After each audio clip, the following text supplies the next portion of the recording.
السلام عليكم ورحمة الله. بسم الله الرحمن الرحيم وصلى الله على سيدنا محمد وعلى آله الطيبين الطاهرين. Donc, je me présente au début, je suis Hafid Ben Chir. J'étais plutôt un infirmier anesthésiste au niveau du centre hospitalier régional de la ville de Grimim, où j'ai travaillé plus de 2 ans. J'étais, comme tout le monde, un musulman qui faisait ses obligations concernant les piliers de l'islam. Donc je n'avais jamais posé des questions concernant le sophisme ou bien le cheminement, ou tout ce qui est en relation avec la tasawwuf en général. Mais c'est en 2012 quand j'ai perdu mon père. C'était, si on veut dire, un carrefour qui a un petit peu bouleversé ma vision de la vie, de la réalité. Donc à partir de ce moment-là, j'ai essayé de poser des questions concernant l'existence, le sens de la vie et le pourquoi des choses. Donc après, j'étais très séduit par les expériences de mort imminente qui ont essayé un petit peu de répondre pas à la totalité des questions et des questionnements concernant le sens de la vie, mais un petit peu de l'existence de l'âme et les pouvoirs de l'âme et de tout ce qui est en relation avec la conscience et la spiritualité. Puis j'ai essayé de chercher à travers les coutumes islamiques le lien entre la spiritualité ou bien ces expériences-là et la religion islamique. Et à ce moment-là, j'étais sur le sophisme un petit peu, qui ont essayé de trouver ce lien et que l'être humain n'est pas qu'un corps physique, c'est un corps physique plus une âme. Cette âme, la science de l'âme, c'est en quelque sorte une science qui est spécifique et qui a besoin d'un guide spirituel pour découvrir plutôt ces secrets-là. Et dans ce sens, j'étais bien sûr tombé sur des ulama, si on veut dire, bien des savants de l'école de Al-Bayt, et en premier lieu, et aussi l'école de la Hadramaut au Yémen, et où j'ai essayé d'écouter, j'étais vraiment séduit, j'ai essayé d'écouter les leçons, les séances du dhikr de cette école-là, mais il n'y avait pas vraiment des réponses à beaucoup de questions que j'ai essayé d'y répondre. Et c'était en 2021, Ramadan 2021, que j'ai essayé de postuler sur les vidéos YouTube, et je me suis tombé sur des vidéos, des témoignages des disciples de la Tariqa Karkaria. Et puis j'ai été façonné parce que tout le monde témoignait qu'il y avait vraiment un descendant de Sayyidina Rasulullah sallam dans cette époque-là, et que chacun de nous doit y aller pour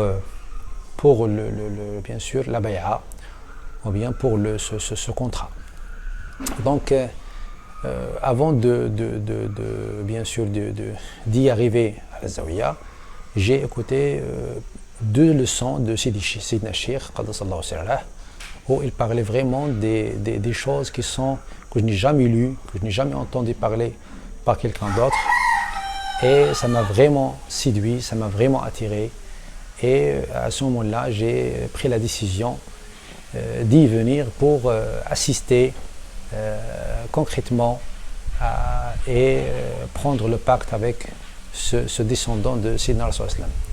Donc, j'ai pas beaucoup entendu ceux qui critiquent, bien sûr, mais lorsque je me suis arrivé à la Zawiya, c'était un Ramadan en 2021, il y avait encore des mesures de confinement, il n'y avait pas de mobilité, il y avait des mosquées qui sont fermées, il n'y avait pas de permission de dhikr dans toutes les maisons bien sûr de prière.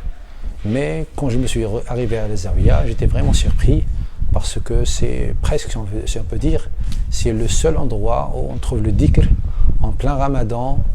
Il y avait bien sûr des disciples qui sont venus dans toutes les destinations du monde. Et ça m'a vraiment plu. Et j'ai assisté à des leçons de Sayyidina Cheikh qui essayait de présenter chaque fois après la Salat al-Dhuhr. C'était vraiment fascinant, c'était vraiment intéressant. C'était vraiment quelque chose qui pousse l'individu à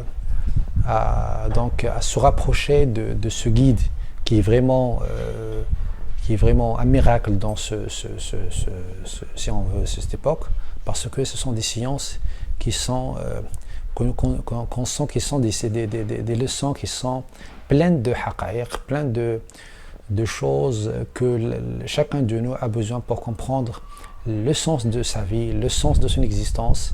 Et aussi, il nous a appris, tout au long de mon cheminement avec Sayyidina Cheikh, donc on essaie un petit peu de comprendre le sens, comme j'ai déjà dit, le sens, l'amour du Seigneur, donc en pleine conscience.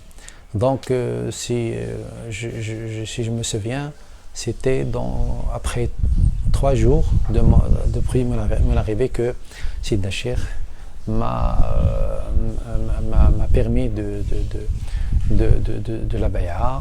Et alhamdoulilah, j'étais moi aussi parmi les disciples qui ont visionné la lumière d'Allah sous forme de l'exemple de la niche et de la lampe dans la niche. Donc on visualise ce matal Nourani, cet exemple de lumière avec l'œil nu. Donc après une année de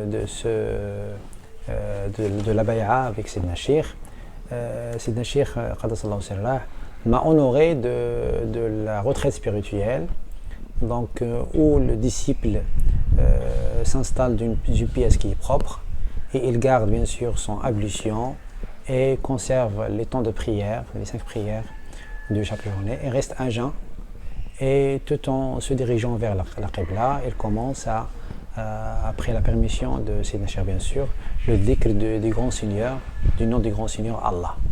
Donc c'est à ce moment-là que j'ai vu beaucoup de visions, bien sûr aux lumières, avec un état d'éveil et de conscience bien sûr. Et c'est vraiment fascinant. On peut pas expliquer, on peut pas trouver des mots pour expliquer ces visions, parce que j'ai vu le nom d'Allah, du grand Seigneur Allah, qui va se manifester, ou bien qui se manifeste dans toutes les créations de l'univers, de les plantes, les fleurs, la rivière, les rochers, toutes les créations de l'univers. Je voyais le nom d'Allah qui s'est manifesté, et ça automatiquement m'a inspiré à avoir des réponses aux questions antérieures que j'avais jamais eu l'occasion d'y répondre. Et Sayyidina Cheikh, il vient chaque soir pour qu'on lui raconte, ou bien je lui raconte mes visions, et essaye un petit peu de nous expliquer le sens de ces visions. Et après la fin de cette retraite, bien sûr, Sayyidina Cheikh m'a honoré de premiers secrets d'Allah. Et c'est à ce moment-là que comme j'ai déjà dit, j'ai eu des réponses par rapport au sens de la vie, au sens de l'existence, et le sens de la création en général. Parce que j'ai commencé, à partir de ce moment-là, j'ai commencé à comprendre la réalité et la vérité cachée dans toutes les créations des grands seigneurs. Pour finir, j'invite tout le monde, tous les chercheurs qui cherchent dans ce sens, bien le sens de la vérité, de la vie, à ce qu'ils soient les bienvenus à la Zawiya Karkaria. Ils trouveront, Inch'Allah, Baraka de Sidna Sheikh, les réponses à ce genre de questions. وفي الختام اللهم صل على سيدنا محمد وعلى آل سيدنا محمد كما صليت على سيدنا إبراهيم وعلى آل سيدنا إبراهيم وبارك على سيدنا محمد وعلى آل سيدنا محمد كما باركت على سيدنا إبراهيم وعلى آل سيدنا إبراهيم في العالمين إنك حميد مجيد سبحان ربك رب العزة عما يصفون وسلام على المرسلين والحمد لله رب العالمين.